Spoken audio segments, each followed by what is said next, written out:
दरअसल तीसरे मेहमान भी हमारे साथ जुड़ेंगे। विजय शर्मा जो कि बीजेपी के प्रवक्ता है, वो थोड़ी देर में हमारे साथ जुड़ेंगे, लेकिन उससे पहले हमारे साथ राहुल लाल जो कि राजनीतिक विश्लेषक हैं और कांग्रेस के समर्थक हैं, वो हमारे साथ जुड़े हुए हैं, और विनोद मिश्रा हमारे सलाहकार संपादक, वो भी हमारे साथ जुड़े हुए हैं। बहुत स्वागत है आप दोनों का। और अगर इस चर्चा की शुरुआत विनोद जी आपके साथ करना चाहें, तो ये कोई पहला मौका नहीं है जब राहुल गांधी विदेश में गए हैं और उनका बयान जो है वो चर्चा के विषय न बने हो।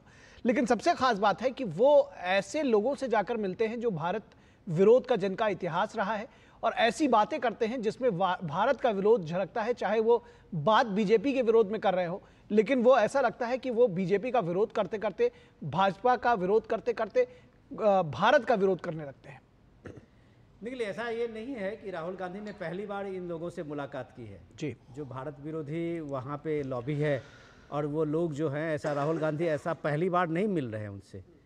चर्चा और चिंता के विषय का विषय ये है कि राहुल गांधी संसद में, लोकसभा में प्रतिपक्ष के नेता के रूप में ये उनकी पहली यात्रा अमेरिका यात्रा है जी। और वो पहली यात्रा में जो अमेरिका से मैसेज दे रहे हैं, वो कम से कम भारत के लोगों को और भारत को के जो लोग हैं उनको सुनना चाहिए और गौर करना चाहिए। गौर इसलिए भी करना चाहिए कि प्रतिपक्ष के नेता की एक संवैधानिक जिम्मेदारी होती है।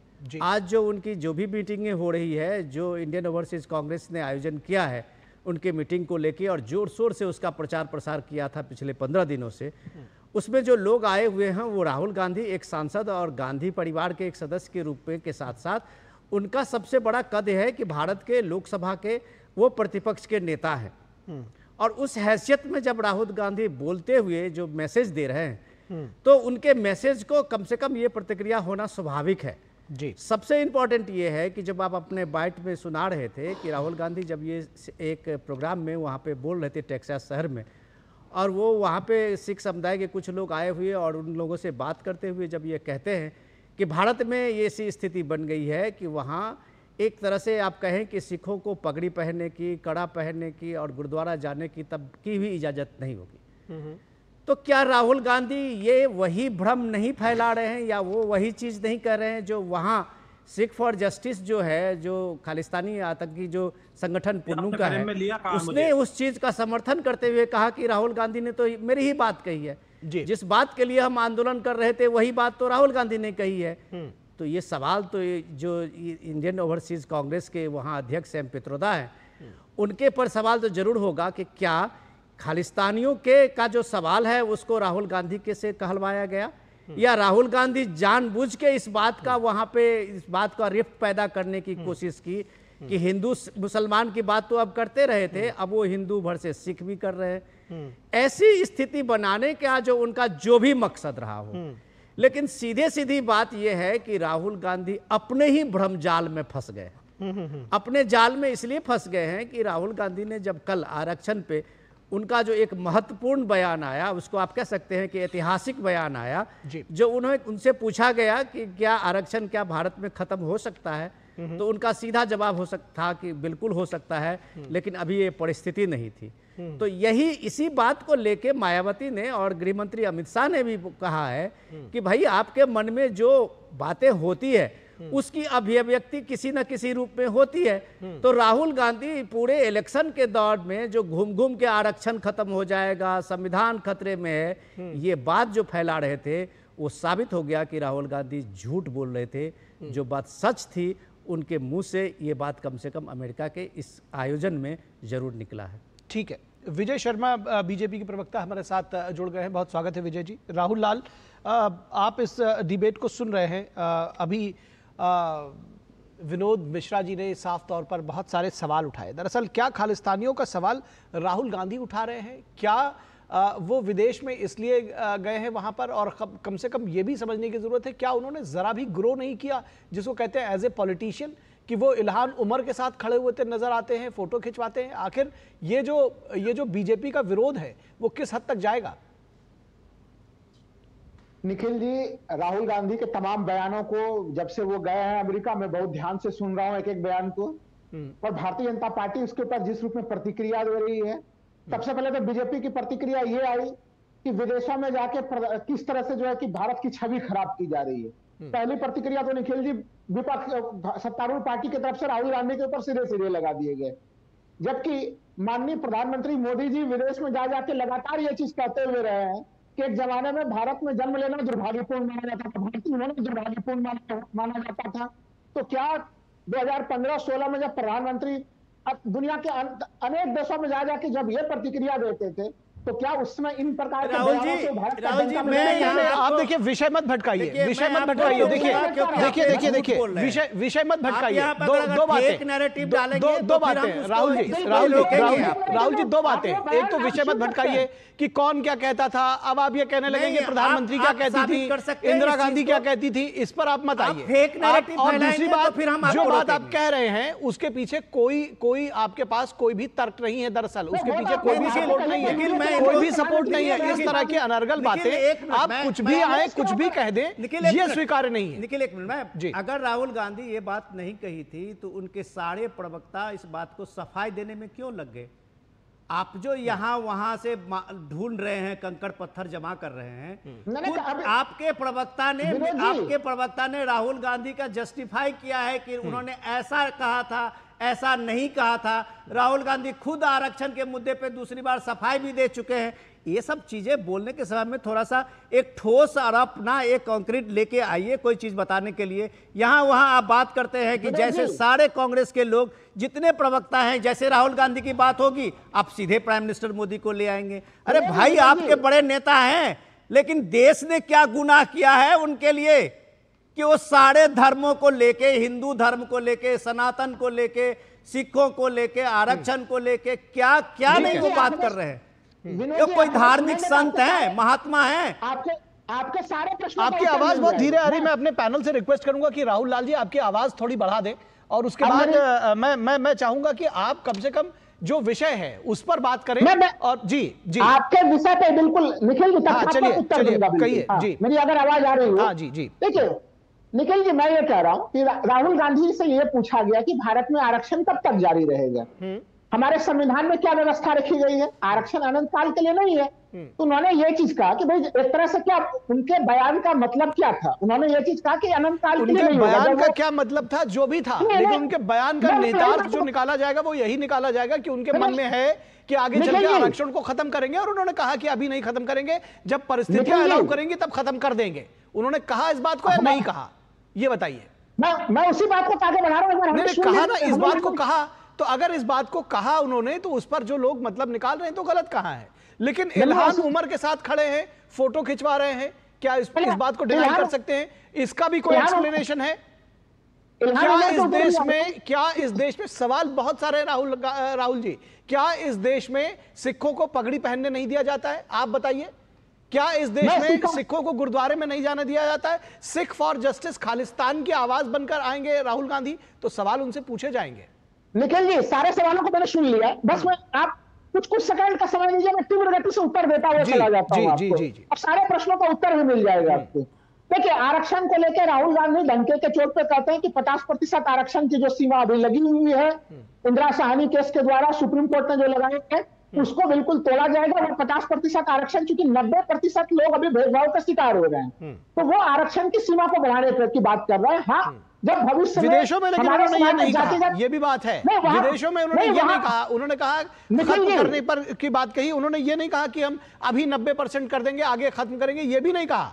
उन्होंने कहा कि आगे खत्म करने पर विचार करेंगे। आगे चलिए जी।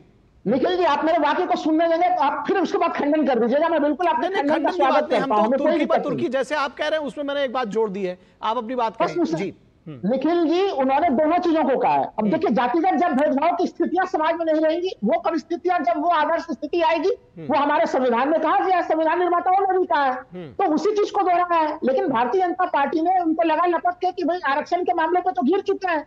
नहीं, बसपा भी कह रही है, बाकी दलों में सन्नाटा है। उनके जो सुनिए उनके जो समर्थक हैं उनमें सन्नाटा है। कांग्रेस इस पर अपने सफाई पर सफाई दिए जा रही है उनके नेता, जैसे अभी आप दे रहे हैं। दरअसल मैं सफाई नहीं दे रहा हूं, मायावती जी का अपना जनाब उत्तर प्रदेश में खाता भी नहीं खुल पाया। चलिए, दूसरा विषय, इल्हान उमर के साथ क्यों खड़े थे? हाँ, अब देखिए, ये सवाल आपका बड़ा महत्वपूर्ण सवाल है और इसका भी मैं उत्तर देता हूं। देखिए, इल्हान उमर भारत विरोधी है, इससे कोई इनकार नहीं करता। लेकिन वो वहां के जनप्रतिनिधि भी हैं, और अगर भारत विरोधी शक्तियों को समझाना भी हमारे नेता प्रतिपक्ष का काम है। भारत के हितों को पूर्ति करने के लिए अगर ऐसे तत्वों से मिलकर कम से कम समझाया होता तो बताया भी होता। एक ट्वीट कर रहे थे कि आज इनको बहुत समझाया हमने, ये मानने को राजी नहीं है। निखिल जी सारे डिटेल्स मिलेंगे। हाँ। आपने ऊपर के हेडिंग लगा के रखा है हाँ। कि राहुल गांधी के बयान से ये वैसे कांग्रेस मैं किनारा कर रही है। राहुल जी आपको बता दूं कि राहुल गांधी के घर के सामने सिख समुदाय जो है वो प्रदर्शन कर रहा है, और ये तस्वीरें जो हम दिखा रहे हैं वो वहीं की है। दिल्ली में राहुल गांधी के आवास के सामने सिख समुदाय के जो लोग हैं उनका प्रदर्शन जारी है। राहुल जी अपनी बात जारी रखें। राहुल लाल जी। जी हाँ, मैं यही कह रहा हूँ कि इल्हाम उमर के प्रकरण में वहां के जनप्रतिनिधि हैं, वो भारत विरोधी बयान देते रहती हैं। तो इस प्रकार से अमेरिका जैसे देशों में जो भारत विरोधी समूह बन रहा है, उन समूहों की क्या स्थिति है? आखिर क्यों वो पाकिस्तान की आवाज में एक स्वर में स्वर मिलाते हैं? भारत जैसे महाशक्ति के साथ आखिर उनकी वो डिस्टेंस क्यों है? वो इन चीजों को सुनने समझने और उन्हें समझाने का प्रयास था। बताइए इसमें क्या गड़बड़ी है? राहुल गांधी हमेशा ये तर्क आपका बहुत दिलचस्प है, और निश्चित तौर पर कि वो उन लोगों से मिल करके उनको समझाने के लिए गए थे कि आखिर आप हमारा विरोध क्यों कर रहे हैं, और उन विरोधियों को, ऐसे लोग जो भारत के जो वहां पर अमेरिका में जो रहने वाले बाशिंदे हैं उनके ग्रीन कार्ड का विरोध करते हैं, ऐसे लोग जो पाकिस्तान में पीओके ट्रैवल करते हैं, भारत की सारी जो राष्ट्रीयता है उसको धता बताते हुए पाकिस्तान के को स्पॉन्सर्ड बाय पाकिस्तान, ये और उसके बाद आप कह रहे हैं आप उनसे मिलकर समझाने गए थे। एक ट्वीट कर देते, बता देते कि मिलकर समझाने जा रहे हैं जी। मिलकर अच्छा बताइए, मिलकर समझाया तो क्या निकल कर आया, ये बताइए। स्पष्ट तौर पर चेतावनी दी गई है निखिल जी कि ये जो भारत विरोधी रवैया है, इस प्रकार के रवैये से देखिए विनोद जी, आप असहमति के स्वर को भी तो लीजिए। देखिए आपके विचारों का आदरणीय विनोद जी मैं पूरा सम्मान करता हूं। कांग्रेस पार्टी की तरफ से ये एक ऑफिशियल लेटर निकलवा दीजिए।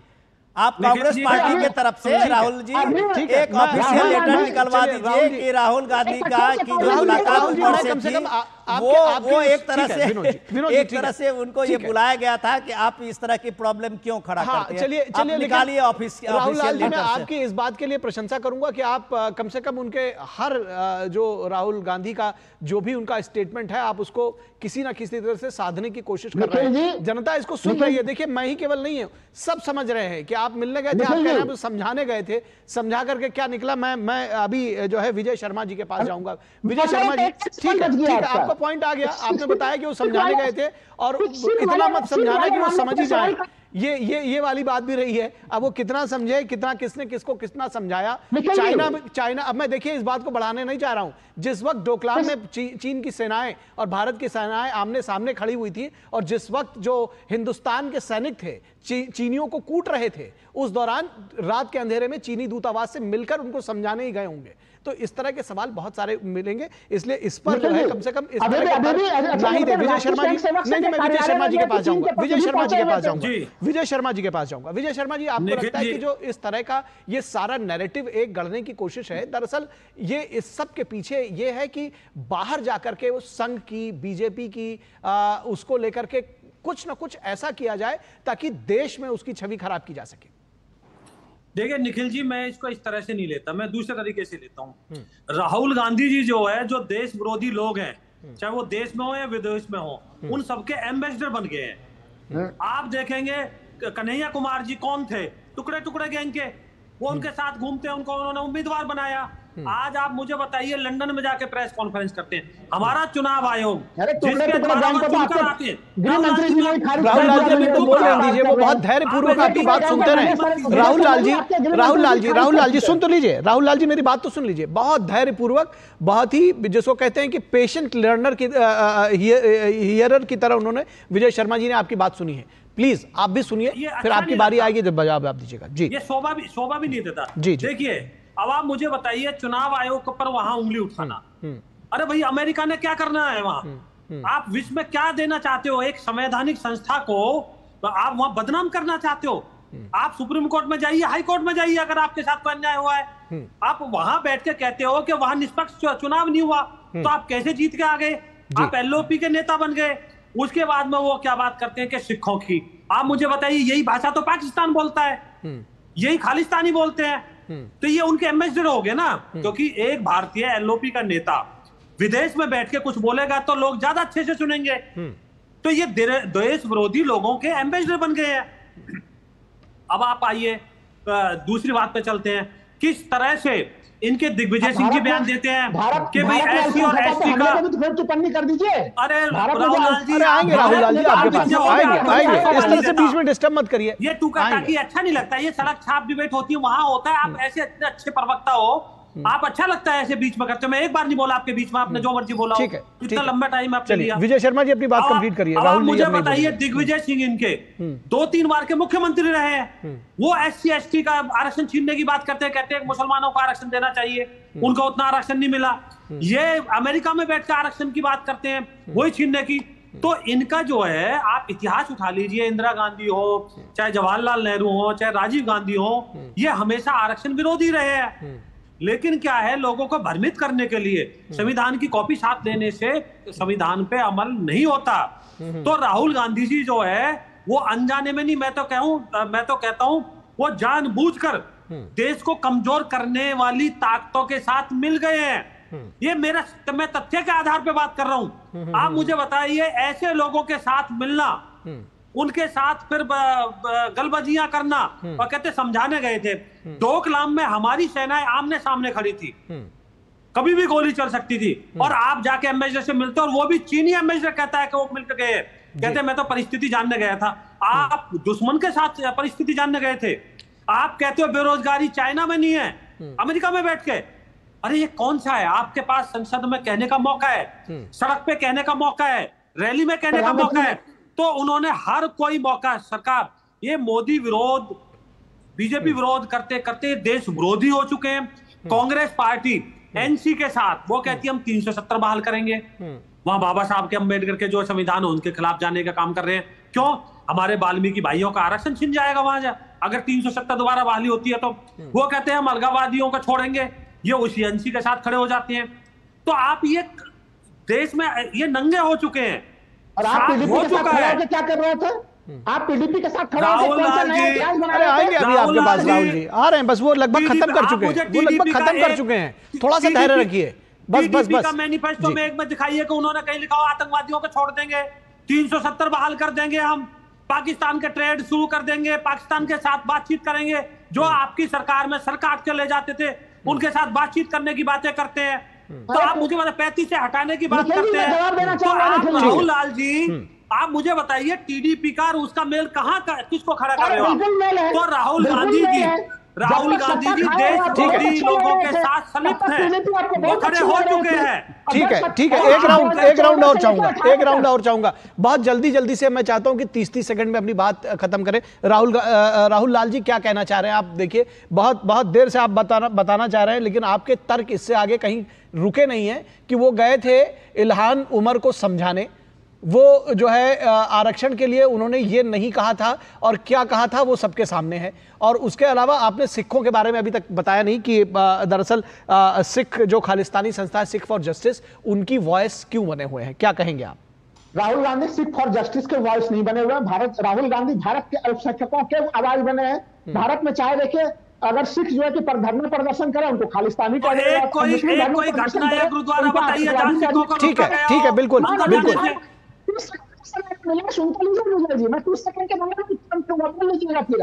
आपकी आवाज नहीं आ रही, एक बार फिर से बोलिए। जी बोलिए। मैं कह रहा हूं कि भारत में अल्पसंख्यकों के ऊपर जो हमले हो रहे हैं उसके ऊपर वो सीधे आवाज है, और वो उन्होंने ऐसा कोई भी बयान, देश विरोधी बयान नहीं दिया है। भारतीय जनता पार्टी को अपने गिरेबान में झांकना चाहिए। नहीं, वो तो अपना झांकेंगे ही, पॉलिटिकल दल है। एक कोई घटना ऐसी बताइए जहां पर सिखों को पगड़ी उतारने के लिए मजबूर किया गया है, या एक कोई घटना बताइए जहां पर उनको गुरुद्वारे में ना जाने दिया जा रहा हो। ये विषयांतर कर रहे हैं या उनको कड़ा पहनने से रोका गया। राहुल जी, आप विषयांतर कर रहे हैं। आप एक मिनट मेरी बात सुन लीजिए। हो गया राहुल जी, मैं समझ गया, आपका ज्ञान मैंने सुन लिया। एक मिनट आप सुन लीजिए। सीधी बात यह है कि जो बात आप कह रहे हैं वो कांग्रेस के प्रवक्ता ने कल राहुल गांधी के सिखों पे दिए गए बयान की सफाई दी है। अब जो सुप्रिया श्रीनाथ आपके सबसे बड़े मीडिया के हेड हैं, उनका ये कहना है कि राहुल गांधी का दृष्टिकोण ये नहीं था। वो आप दृष्टिकोण लेके समझा रही हैं कि वो बता रही हैं कि ये भारत में जो आपने कहा ना माइनॉरिटी की स्थिति में, वो स्थिति को ये बताने की कोशिश कर रहे थे।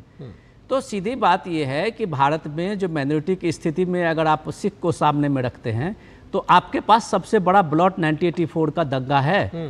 कल ही आपके सारे सिख नेता, अभी आप देख रहे थे राहुल गांधी के घर के सामने खड़े थे, 3000 सिखों मतलब ये बात कत्लेआम करने के बाद, कत्लेआम करने के बाद आप अगर इस चीज की दुहाई देंगे बाहर में, तो निखिल एक मिनट, जिनके ऊपर 84 दंगों का जिस कांग्रेस के ऊपर, निखिल एक मिनट मैं बात पूरी करूं। राहुल जी सुनिए, राहुल जी सुनिए, आपको मैं बस एक हिंट सी दे रहा हूं, आप ही के बोलने के लिए दे रहा हूं। सवाल ये नहीं है, आप दोनों प्रवक्ता या दोनों नेता जिस बात की चर्चा कर रहे थे, आप विषयांतर इसलिए कर रहे हैं कि आपके पास कोई तर्क है ही नहीं। आपके पास तर्क ये नहीं है कि इसलिए नहीं है कि आपके किसी भी पार्टी के नेता, कांग्रेस पार्टी के नेता के पास आज तर्क नहीं है। ये आप एक तरह से, ये देखिए, एक तरह से आपने जो लोकसभा चुनाव के बाद राहुल गांधी का जो ये गुब्बारा बनाया था ना, वो अमेरिका के इस दौरे के बाद राहुल गांधी का वो गुब्बारा फूट चुका है। इस बात को मानिए। जो आप लोग ये इमेज बिल्डिंग के नाम पे जो राहुल गांधी का एक बड़ा इमेज, एक टॉल इमेज बना के ला रहे थे कि देश में एक मजबूत विपक्ष के लिए हम सामने में ला रहे हैं, वो मजबूत विपक्ष का जो आपका गुब्बारा था वो फूट चुका है। सब बात समझने की कोशिश कीजिए और सुनिए सच्चाई देश के। वो एक आवाज़ ये है कि आज के ही दिन, इस दिन को याद कीजिए, 1893 को इसी दिन स्वामी विवेकानंद, एक भगवाधारी सन्यासी, अमेरिका पहुंचा था। भारत के गौरव, भारतीयता का गौरव, सनातन के गौरव, धर्म का गौरव, देश का गौरव, ये गौरव का दिन वो है आज का ही दिन जब अमेरिका में स्वामी विवेकानंद ने पूरे दुनिया को भारत के सनातन से, धर्म से, हिंदू से परिचय कराया था। आज भी लोग स्वामी विवेकानंद को याद करते हैं। उसी वो अमेरिका में आज आपके एक जो नेता हैं, युवा के नेता और हर दिल अजीज आप कहते हैं, वो जाके भारत की जो छवि रख रहे हैं, भारत की छवि दुनिया के सामने में प्रस्तुत कर रहे हैं, तो ये शर्म होनी चाहिए आपको भी, हमको भी और देश के सारे लोगों को भी। आप इस पे सफाई ना दें तो शायद बेहतर है। मुझे लगता है कि राहुल गांधी इस पूरे प्रकरण के बाद जननायक के रूप में उभरा है। नहीं, बिल्कुल ठीक है, आप सोचते रहिए, सोचने में कोई टैक्स नहीं लगता, सोचते रहिए, सोचने में कोई टैक्स नहीं लगता। और कम से कम इस तरह की सोच कि चीन को समझाने गए थे, हालांकि उस पर उनका कोई बयान नहीं आया, लगातार पूछा जाता रहा कि चीन के लिए क्यों चले गए थे। विजय जी, आपका सिस्टम अब शायद म्यूट हो गया है, एक बार उसको चेक कर लीजिए, उसके बाद दोबारा आते हैं। और दूसरी चीज राहुल लाल जी, अभी आवाज आ रही है? जी, आवाज आपकी आ रही है। मैं चाह रहा हूं आपका एक क्विक रिएक्शन कि बीजेपी कैसे इसको काउंटर करेगी, क्योंकि विदेशों में जाकर बीजेपी की बदनामी करें, देश की अगर भाजपा को बुरा भला कहते हैं, संघ को कहते हैं, वो तो कहते रहे, जिस तरह से देश की बदनामी कर रहे हैं, कैसे काउंटर करेंगे, कैसे देशवासियों को समझाएंगे, क्योंकि एक नैरेटिव सेट करने की कोशिश की जा रही है। देखिए निखिल जी, 3 इलेक्शन लगातार ये हार चुके। राहुल गांधी जी की जो नीयत है, मंशा है, वो देश समझ चुका है। 50 इलेक्शन राहुल गांधी जी के नेतृत्व में ये कांग्रेस पार्टी हार चुकी है। तीसरा इलेक्शन है, ये 100 पार भी, 100 तक भी नहीं पहुंच पाए। तो हमने तो इनको एक्सपोज कर दिया, देश समझ रहा है। इस देश में लोगों की करोड़ों आंखें, करोड़ों कान है, वो सब देखते हैं, बारीकी से देखती है जनता। ठीक है, ऐसा नहीं है, राहुल गांधी जी मूर्ख नहीं बना सकते देश की जनता को। जनता बड़ी पढ़ी लिखी है, समझदार है। तो ये आपका पॉइंट आ गया। मेरे पास समय भी विजय जी आज सिर्फ इतना ही है, और आपके इसी पॉइंट के साथ खत्म करेंगे। राहुल लाल जी, आप भी सुनिए कि जनता दरअसल बहुत होशियार है, बहुत समझदार है। आप उसको कुछ भी कहते रहे कि जी हम तो समझाने के लिए गए थे, हम मिलने के लिए गए थे, एक बयान ही जारी कर देते कि इल्हान उमर के साथ समझाने के लिए जा रहे हैं, और देखते हैं समझाने में क्या निकल कर आता है। चलिए, ये लोग तय कर लेंगे कि आप विपक्षियों के साथ, भारत के धुर विरोधी, दुश्मनों में शब्द यूज करूंगा, भारत के राष्ट्र के दुश्मनों के साथ मिलकर आप उनको समझाने जाते हैं, रात के अंधेरे में, कभी दिन के उजाले में। ये जनता देख रही है, वही तय करेगी। फिलहाल राहुल लाल जी, आपका बहुत शुक्रिया। विजय शर्मा जी, आपका शुक्रिया। विनोद मिश्रा जी, आपका शुक्रिया। और यहां रुकेंगे एक छोटे से ब्रेक के लिए।